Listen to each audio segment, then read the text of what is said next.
இந்த ஜென்மகுரு என்ன பண்ணுச்சு அப்படின்னா, இவங்கள் ராசியில் வந்து உட்காந்து இவர்களை முடக்கி விட்டது.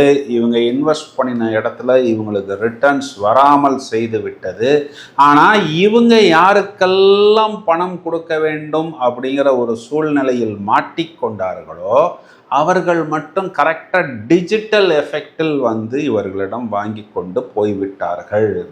இதனால் வந்து குடும்பமாக இருந்தாலும் சரி, கணவன் மனைவி உறவு முறையாக இருந்தாலும் சரி, இன்னும் சில இடங்களில் அத்தியாவசிய தேவைகள்னு சொல்லக்கூடிய அந்த ஸ்கூல் ஃபீஸு, காலேஜ் ஃபீஸு, இல்லைன்னா ஒரு ட்ராவல் எக்ஸ்பென்சஸுக்கு கூட பணம் இல்லாமல் யார்கிட்டெல்லாம் நம்ம கடன் சொல்கிறது, கடன் கேட்குறது, இனி வாங்கிறதுக்கு வழியே இல்லையே, கடன் கொடுத்தவர் வெளியில் வந்து நிற்கிறாரே, credit card debit card team வந்து நிற்கிதே அப்படின்னெல்லாம் வழி தெரியாமல் லிட்ரலாக இரவு நேரத்தில் குறிப்பாக தூங்குவதற்கு முன் அழுகாத மிதுன ராசிக்காரர்களே இல்லை.